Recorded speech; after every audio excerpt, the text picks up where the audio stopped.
بسم اللہ الرحمن الرحیم۔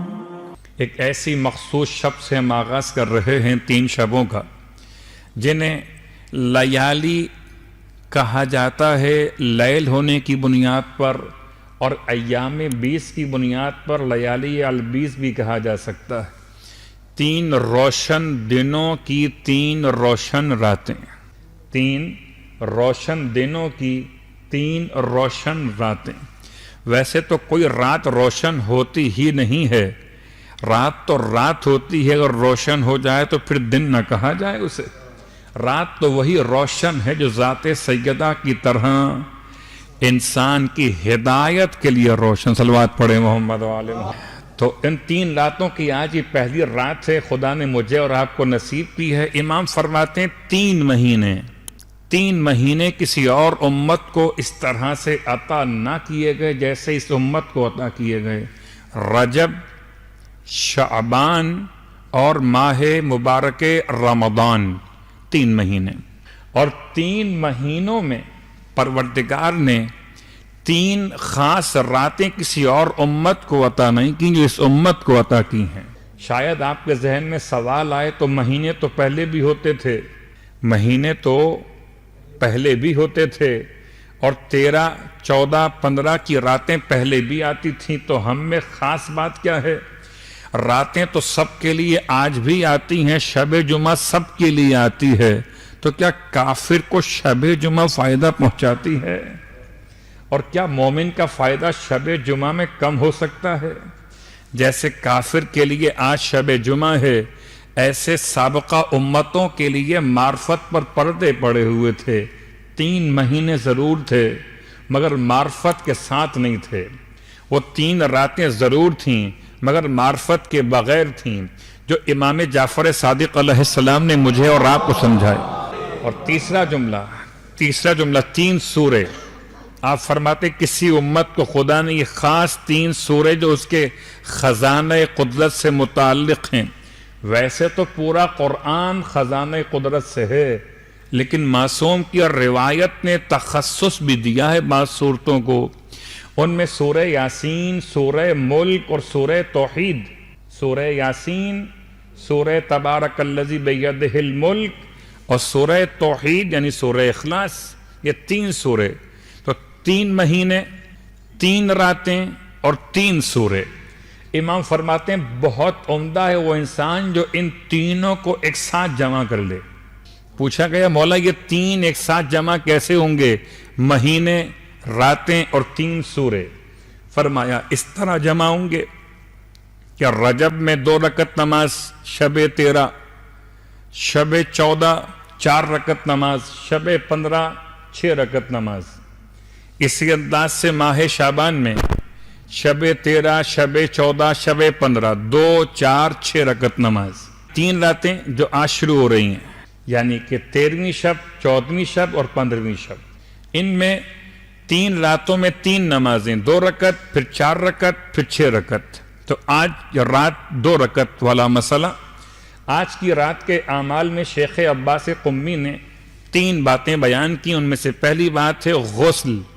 اگر جو کر کے آ چکے تو ماشاءاللہ و سبحان اللہ، جو نہیں کر چکے تو یہاں سے جانے کے بعد اگر طبیعت و صحت اجازت دے تو غسل کا ثواب ہاتھ سے جانے مت دیجیے گا۔ بیٹھے بٹھائے کچھ مل رہا ہو تو پھر آنے دینا چاہیے نا۔ تو اگر صحت و عافیت اجازت دے آپ کو تو آپ آج کی رات کے ثواب کو حاصل کیجئے۔ غسل نیت کیا ہوگی؟ نیت آج کی شب کی ہوگی۔ شب 13 ماہ مبارک رمضان، غسل بجا لاتا ہوں سنت قربتاً اللہ، چونکہ روایت سے یہ ثابت ہے تو اس کو آپ رجا کے بجائے بنیت سنت انجام دیں گے۔ دوسرا مسئلہ، آج کے اعمال میں دوسرا عمل کیا کرنا؟ دوسرا عمل ہے 4 رکعت نماز 2 رکعت کر کے۔ اور اب تو جملہ مجھے یہ کہنا چاہیے ہی نہیں کہ 2 رکعت کر کے، اس لیے کہ مکتب اہل بیت میں آنے والے اتنی مرتبہ جملہ سن چکے کہ صرف 2 ہی نمازیں ہیں کہ جن میں یا 1 رکعت نماز نماز وتر ہے یا 4 رکعت نماز نماز آرابی ہے، اس کے 2 پارٹ کے اعتبار سے۔ البتہ ان کے سوا باقی تمام نمازیں 2 رکعت پر ہی تمام ہو جاتی ہیں، ہر نافلہ نماز، ہر مستحب نماز کے اعتبار سے۔ تو یہ 4 رکعت نماز اگر میں کہہ رہا ہوں نافلہ ہے تو اس کا مطلب کیا ہوگا؟ 2 اور 2 کر کے پڑھنا ہے۔ نیت ہوگی آج کی رات کے اعتبار سے شب 13 کی 2 رکعت نماز بجا لاتا ہوں سنت قربتاً اللہ۔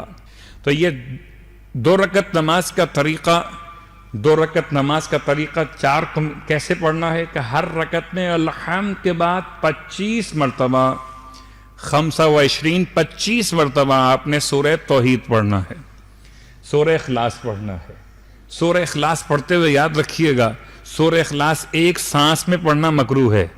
بسم اللہ الرحمن الرحیم قل هو اللہ اللہ الصمد لم یلد ولم یولد، میں سانس ختم ہو گئی بیچ کے اندر، ایک سانس کے اندر پڑھنا مکروہ ہے، نمبر 1۔ نمبر 2، سورہ اخلاص جب انسان تلاوت کرے تو مستحب ہے کہ اس کے بعد کہے کذالک اللہ ربی یا کذالک اللہ ربنا۔ تو چاہے آپ 25 کے آخر میں کہہ دیجئے گا یا آپ چاہیں تو ہر ایک کے بعد بسم اللہ الرحمن الرحیم کے ساتھ آغاز کیجئے۔ 25 مرتبہ ہر رکعت میں الحمد کے بعد سورہ اخلاص پڑھنا ہے۔ اتنی لمبی نمازیں بتا دی مولانا صاحب، ہم کیسے پڑھیں گے؟ میں کہتا ہوں کیسے پڑھیں گے یہ چھوڑ دیجئے، کوشش کیجئے کہ اگر مکمل طریقہ نہ صحیح تو کم از کم یہ 2 رکعت نماز آج کی شب کی نیت سے بطریق فجر ہی پڑھ لی۔ صلوات پڑھے محمد و آل محمد۔ کام کو مشکل بنانا یہ کمال نہیں ہے، بلکہ مشکل کام کو آسان بنانا ولایت کے امور میں سے ہے۔ اور پھر شریعت مطہرہ جب کہتی ہے کہ انسان اگر جمعے کی نماز میں سورہ جمعہ نہ پڑھے تو سورہ انا انزلنا پڑھ سکتا ہے، سورہ جمعہ کے بعد سورہ منافقون رکعت دوم میں نماز جمعہ میں نہ پڑھ سکے سورہ اخلاص پڑھ سکتا ہے، نماز عیدین میں سورہ اعلیٰ اور سورہ والشمس یاد نہ ہو تو عام سورہ پڑھ سکتا ہے۔ تو یہ سوچ کر کہیں ہاتھ پہ ہاتھ نہ رکھ کے بیٹھ جائیے جی میں تو نہیں پڑھ سکتا، کہ مجھے صبح آفس جانا ہوتا ہے، رات میں جاگنا ہوتا ہے، اس سے بہتر میں قرآن پڑھ لوں۔ یہ فیصلہ آپ نے نہیں کرنا کہ بہتر کیا ہے، یہ فیصلہ معصوم نے کیا ہے کہ آج کی رات میں کیا بہتر ہے۔ ایک غسل بہتر ہے، غسل کے بعد 4 رکعت نماز آج کی شب کی نیت سے 2 رکعت کر کے، اور اس نماز کا ثواب مولائے متقیان علی ابن ابی طالب علیہ السلام نے بیان کیا۔ امام فرماتے ہیں اگر کوئی شخص شب 13 یہ 4 رکعت نماز پڑھے گا، سورہ اخلاص 25 مرتبہ والی نماز، تو خدا اسے روز قیامت پل صراط پر سے ایسے گزارے گا جیسے برق گزرتی ہے۔ بظاہر تو میں نے ایک جملہ کہا اور بات ختم ہو گئی، مگر جب پل صراط سمجھیں گے تب سمجھ میں آئے گا کہ یہ نماز کتنی وہاں کام آنے والی ہے۔ کبھی اگر پل صراط سمجھ میں آ جائے کہ تلوار سے زیادہ تیز ہے، بال سے زیادہ باریک ہے، آنکھ سے زیادہ گرم ہے، اور اس پر چلنے والوں کے مختلف نوعیتیں، کوئی گھٹنوں کے بل چلے، کوئی کوہنی کے بل چلے، کوئی آدھا رستہ چل کے گر جائے، بہت کم ہوں گے جو آہستہ آہستہ اس پر سے گزریں گے۔ برق، بجلی، برق یعنی براق، یعنی کہ براق یعنی اتنی سرعت جیسے براق میں تھی، برق کی رفتار سے، بجلی کی رفتار سے انسان پل صراط سے گزرے گا، جس کو یقین ہو مولا کی بات پر۔ مولانا دنیا کے اتنے جھمیلے ہیں، آخرت کی کیا بات یاد دلاتے ہیں۔ دنیا تو ابھی ختم ہو جائے گی، مجھے بھی نہیں پتا اور آپ کو بھی نہیں پتا کہ اگلی سانس، اگلی رات، اگلی ساعت قبر میں آنے والی ہے یا گھر میں آنے والی، نہیں معلوم۔ مگر یہ تو یقین ہے کہ جب اگلی سانس یا اگلی ساعت یا اگلی رات قبر میں آئے گی تو اس میں تو کوئی دو رائے نہیں ہے کہ گزرنا تو پڑے گا پل صراط پر سے۔ تو 4 رکعت نماز مولا کے الفاظ آپ نے ثواب سن لیا، اب ثواب سننے کے بعد شوق انشاءاللہ بڑھ جائے گا۔ 4 رکعت نماز آج کی رات یہ شب 13، لیکن جو روایت امام کی ہم بیان کر رہے ہیں کہ ان 3 باتوں کو جمع کیجئے، 3 مہینے، 3 راتیں اور 3 سورے، اس میں امام فرماتے ہیں، امام جعفر صادق علیہ السلام کے الفاظ ہیں کہ اس روایت کی بنیاد پر جمع کیسے کریں گے؟ آج ہم 2 رکعت نماز پڑھیں گے، اس وے میں، اس روایت کی روشنی میں، اس اعتبار سے 2 رکعت نماز جن میں سے ہر رکعت میں الحمد کے بعد 3 سورے پڑھے جائیں گے، سورہ یاسین، سورہ تبارک الذی بیدہ الملک ایک مرتبہ، اور 1 مرتبہ سورہ توحید۔ یہ نماز بیٹھ کر بھی پڑھی جا سکتی ہے، یہ نماز کھڑے ہو کر بھی پڑھی جا سکتی ہے، یہ نماز لیٹ کر بھی پڑھی جا سکتی ہے، جو کہ نماز نافلہ ہے۔ اور اس نماز میں سورہ کی تلاوت آپ دیکھ کے بھی کر سکتے ہیں، اس لیے مشکل نہیں ہے، البتہ نماز میں جاگنا شرط ہے۔ ایسا نہ ہو میں نے کہا لیٹ کے نماز پڑھیے اور آپ نماز پڑھتے پڑھتے سو جائیے، پھر کہیے مولوی صاحب اب تو ثواب مل گیا ہوگا۔ تو نماز میں جاگنا شرط ہے، کیونکہ عبادت میں وضو شرط صحت نماز ہے۔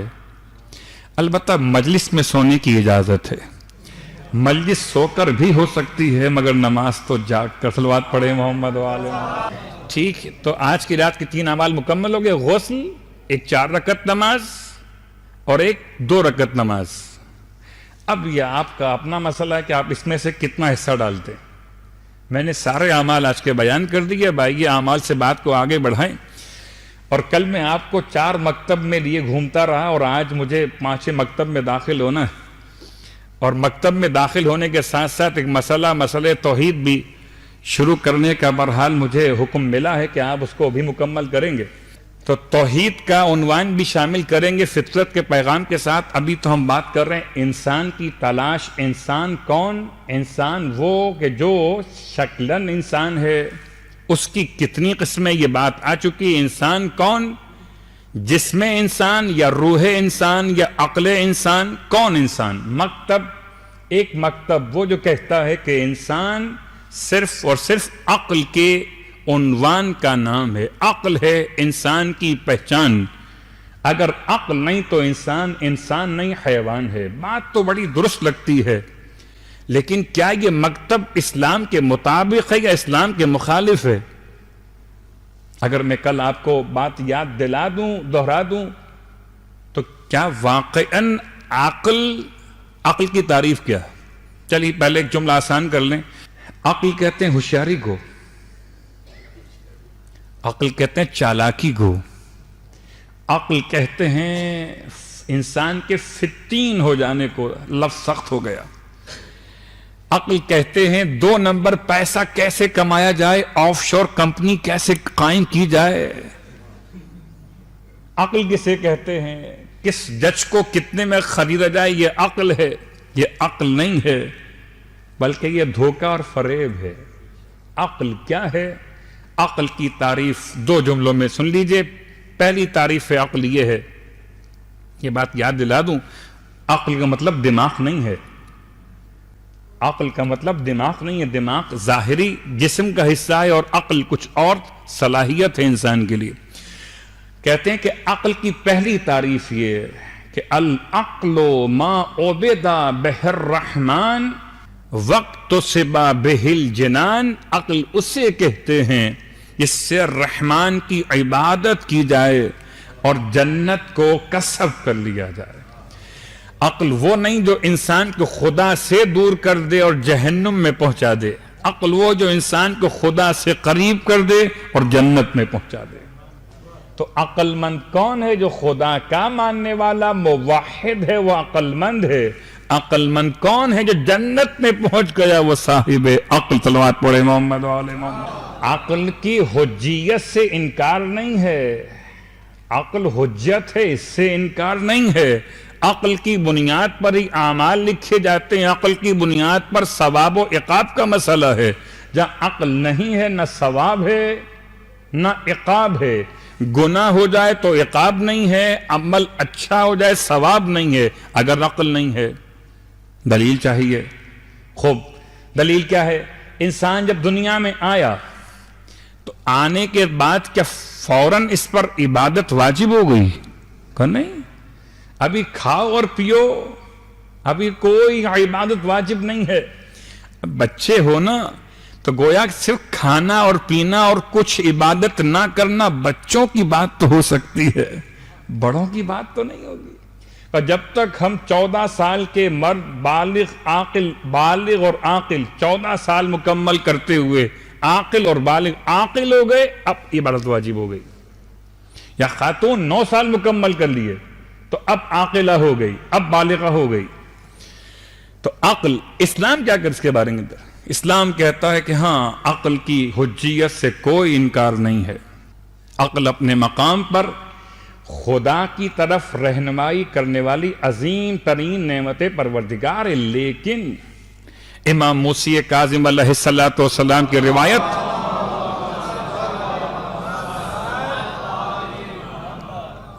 بڑی مشکل ابحاث کو آسان کرتے ہوئے کہ جو الفاظ مانوس ذہن مومنین ہے وہاں تک بات کو لایا جائے.